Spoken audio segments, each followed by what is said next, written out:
বিবাহিত ভাই বোনেরা অবশ্যই শুনবেন। বিয়ের পর দয়া করে স্বামী স্ত্রী বেশি দিন দূরে থাকবেন না। বিশ্বাস করুন, ভালো থাকার জন্য অনেক বেশি টাকার প্রয়োজন একদমই নেই। প্রয়োজন আপনার ভালোবাসার। জীবন থেকে যে একটা সেকেন্ড চলে যায় সেটা আমরা আর কখনো ফিরে পাই না। আর আপনি বছরের পর বছর স্ত্রী সন্তান রেখে বহু দূরে পড়ে আছেন। এই কি জীবন? কোথায় সুখ? কোথায় আপনার স্ত্রীর জন্য ভালোবাসা? কোথায় সন্তানের জন্য স্নেহ? হ্যাঁ, টাকা পয়সা জীবনে অনেক দরকার, কিন্তু ভেবে দেখেন তো, সারা দিনে ৩০০ টাকা রোজগার করা মানুষটা যখন দিন শেষে বাসায় ফিরে, তার সামনে পানি দেওয়ার জন্য একজন মানুষ আছে। সে রাতে তার স্ত্রী সন্তানদের পাশে ঘুমাতে পারে। তার অসুস্থতায় তার স্ত্রী তাকে সেবা করে। তার সন্তান দূর থেকে তাকে দেখে দৌড়ে এসে কোলে ওঠে। কোনো নারীর জীবন থেকে এমন সময় কেড়ে নেবেন না যে সময়টায় সে শুধু আপনাকে কাছে চায়। বাইরে গেলে যখন তার চোখে পড়ে পাঞ্জাবি পরা কোনো এক ছেলে তার প্রিয়তমার হাত ধরে রাস্তা পার করে দিচ্ছে, তখন আপনার স্ত্রীর ভেতর থেকে দীর্ঘশ্বাস বের হওয়া ছাড়া আর কিছুই করার থাকে না।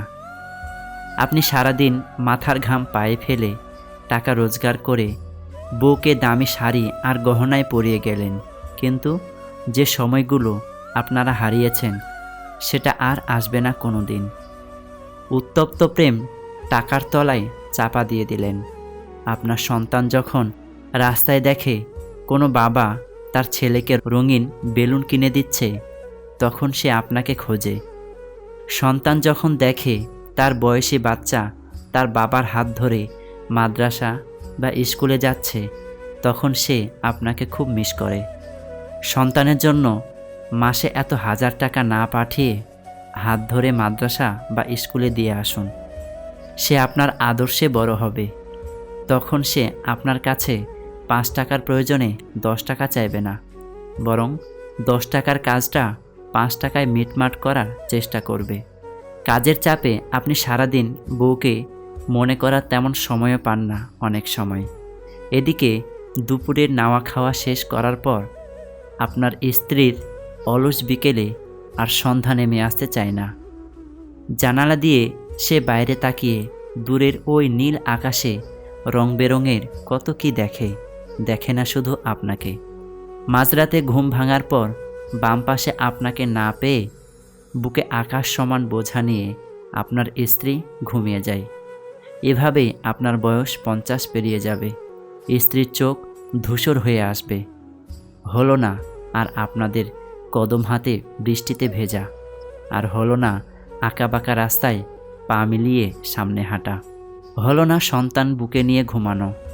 হলো টাকার পাহাড়, বিষের পাহাড়, বিষাদের পাহাড়, যার চাপায় পিষে যাবে কতগুলো রঙিন স্বপ্ন। পিষে যাবে স্ত্রীর প্রেম, খসে যাবে আপনার যৌবন। একদিন আপনি বুঝে যাবেন, দুনিয়ার বেশিরভাগ মানুষই আপনার কেউ হয় না। একদিন জেনে যাবেন, যাদের পেছনে বছরের পর বছর কষ্ট করে গেছেন, দিনের পর দিন স্যাক্রিফাইস করে গেছেন, তাদের বেশিরভাগই আপনার জন্য ছিটে ফোটাও স্যাক্রিফাইস করার মানুষ নয়। দুনিয়ায় এক আপনি ছাড়া বাকিদের মধ্যে খুব কমই আপনার আপনজন হয়। দেখবেন, যাদের জন্য প্রচণ্ড রোদে বৃষ্টিতে ঝড়ে নিজের মাথার ছাতাটাও দিয়ে দিয়েছেন, তাদের বেশিরভাগই সুযোগ পেলে আপনার অবলম্বনের শেষ খুঁটিটাও কেড়ে নেবে। যাদের জন্য নির্ঘুম রাত কাটিয়েছেন, তাদের বেশিরভাগই দেখবেন জীবনের কোনো একটা পর্যায়ে গিয়ে আপনার চোখের জলের কারণ হবে। মানুষই এ পৃথিবীর সবচেয়ে হিংস্র ও ভয়ানক প্রাণী। যে প্রাণীগুলোকে সারা জীবন আমরা হিংস্র বলে জেনে এসেছি, এই যেমন হায়না, বাঘ, সিংহ, এমনকি কুকুরও কখনো স্বজাতির ক্ষতি করে না। একমাত্র মানুষই স্বজাতির ক্ষতি করে। এমনকি নিজের উপকারকারীরও ক্ষতি করতে দ্বিতীয়বার ভাবে না। মানুষ হয়ে বাঁচতে হলে মানুষ চিনতে হয় সবার আগে। এই যে দিনের পর দিন, বছরের পর বছর কিছু মানুষের জন্য নিজের সব সুখ বিসর্জন দিয়ে চলেছেন, আপনার বিপদে ওরা কখনো পাশে দাঁড়ায় কি? আপনার মন খারাপ হলে ওদের আদৌ কিছু এসে যায় কি?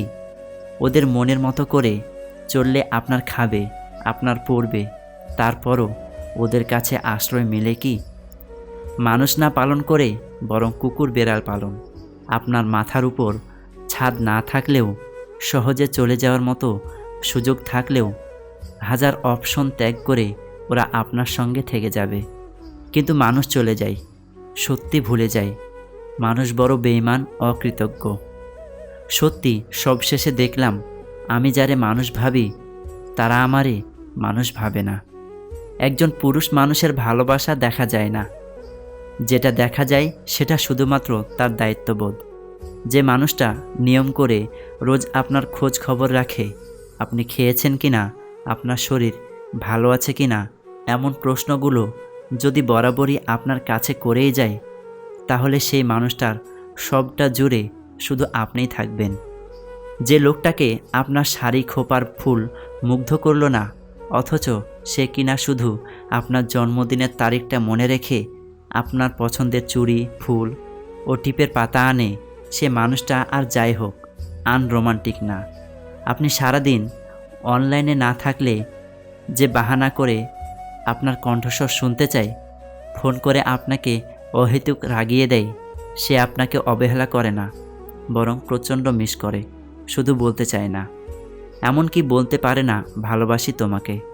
আসলে একজন পুরুষ মানুষকে বুঝতে হলে আপনাকে তার মতো করে চিনতে হবে। তার পকেটের শূন্যতা, তার চোখের গভীরতা আর চুপ থাকার মতো অদম্য সাহসিকতার আড়ালে একজন বোকাশোকা, সহজ সরল সাধারণ মানুষ লুকিয়ে থাকে। নারীরা অভিমানে সবটা বলে দিতে পারে, একজন পুরুষ তা পারে না।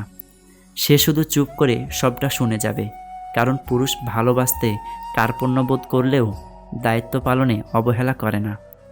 আর আপনিই সেই নারী যাকে পুরুষ ভালোবাসে। তাহলে আপনার প্রতি তার কত দায়িত্ব, যাকে সে সারা জীবন নিজের কাছে আগলে রাখতে চায়, শুধু মুখ ফুটে বলতে চায় না। তার জীবনে কতটা জায়গা জুড়ে আপনি রয়েছেন। বাবার লাশ সামনে রেখে বললাম, বাবার ঋণদার যারা আছেন, আপনাদের পাওনা টাকা আমাকে জানাবেন। বাবার ঋণ আমি শোধ করব। ছোট বোন আমার হাত চেপে ধরে বলল, ভাইয়া তুই ঋণ শোধ করবি কিভাবে? তুই নিজেই তো 5 বছর ধরে চাকরি পাচ্ছিস না। বেকারত্বের শিকার হয়ে টাকা শোধ করবি কিভাবে? বোনকে অভয় দিয়ে বললাম, শত কষ্ট হলেও শোধ করব বোন। সারা রাত আমার ঘুম হলো না। বোনের বিয়ের বয়স হয়ে গিয়েছে, পরিবারের খরচ না হয় কোনো রকম চালাবো, কিন্তু বোনের বিয়ে কিভাবে দেব? পরের দিনই ঋণদাতারা এসে বাড়িতে হাজির। বাইরে বের হয়ে এত লোককে দেখে ঘামে আমার কপাল ভিজে উঠল। মৃদু স্বরে বললাম, আপনারা বাবার কাছে কত টাকা পান বলুন, আমি চেষ্টা করব শোধ করার। ওদের মধ্যে একজন এগিয়ে এসে বলল, আমরা ব্যাংক থেকে এসেছি। উনি তার ছেলে মেয়ের নামে 7 লাখ টাকা সঞ্চয় করে রেখে গেছেন, কাইন্ডলি ব্যাংকে যোগাযোগ করুন। কথা বলে উনি চলে গেলেন। বাকি লোকগুলিও ছোট ছোট সমিতি থেকে এসেছেন। ওরা জানালেন বাবা ওদের সমিতিতে প্রতিদিন 20 টাকা করে সঞ্চয় রাখতেন। রাতে সব মিলিয়ে হিসেব করে দেখলাম বাবা আমার জন্য মোট 11 লাখ টাকা সঞ্চয় করে রেখে গেছেন। মনে পড়ে গেল সেদিন রাতের কথা। সে রাতে আমি বাবাকে বলেছিলাম, আপনি কেমন বাবা? আমার ভবিষ্যৎ নিয়ে আপনার কোনো মাথা ব্যথা আছে? দরকার নেই আমার এমন বাবার। বাবা তখন মৃদু হেসে বলেছিলেন, আমার সাধ্যমতো চেষ্টা করছি, সময় হলেই পেয়ে যাবে। হ্যাঁ, সে সময়টা এখন চলে এসেছে, কিন্তু বাবা চলে গেছে দূরে, ওই তারাদের কাছে। আমি আকাশের দিকে তাকিয়ে দীর্ঘ শ্বাস ফেলে বললাম, বাবা আজ পর্যন্ত তোমায় কখনো বুঝতে পারলাম না। এখন বুঝতে পারছি কেন তুমি এক শার্ট পরেই একটা বছর কাটিয়ে দিতে। মিস ইউ বাবা। কেউ প্যারা দিচ্ছে, চুপ হয়ে যান। কাউকে অনেক ভালোবাসার পরও সামান্য সম্মানটুকুও পাননি, চুপ হয়ে যান।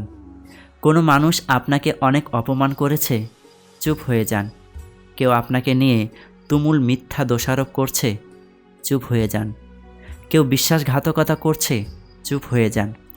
এতটাই নীরব হয়ে যাবেন যে মানুষগুলো যেন আপনার আর্তনাদের শব্দটুকুও যেন শুনতে না পায়, এমনকি আপনার ছায়াটুকুও যেন দেখতে না পায়। কিন্তু আপনি জানেন কি, যে মানুষগুলো আপনাকে মানুষ বলে মূল্যায়ন করেনি, আপনাকে দম বন্ধ কান্নার অনুভূতি দিয়েছে, আপনার কোমল মনটাকে ভেঙে চৌচির করে দিয়েছে, তারা আপনার কেউ হয় না। তাই শব্দ দিয়ে, কান্না দিয়ে দুনিয়ার সমস্ত প্রায়োরিটি দিলেও ওরা আপনার মূল্য বুঝবে না। তাই চুপ হয়ে যান। আপনার কষ্টের কথা সৃষ্টিকর্তার কাছে জানিয়ে রাখুন। আপনার অভিযোগ সঠিক হলে অবশ্যই সঠিক বিচার পাবেন চুপ থেকেই। আর জানেন তো, সৃষ্টিকর্তার বিচারে কোনো পক্ষপাতিত্ব হয় না। আশা করছি আজকের ভিডিওটি আপনার ভালো লেগেছে। ভিডিওটি ভালো লাগলে অবশ্যই চ্যানেলটিতে সাবস্ক্রাইব করে পাশে থাকবেন, কারণ আপনাদের একটা সাবস্ক্রাইব বা লাইক আমাকে পরবর্তী ভিডিও বানাতে উৎসাহ প্রদান করে। ধন্যবাদ সবাইকে। আসসালামু আলাইকুম ওয়া রাহমাতুল্লাহ।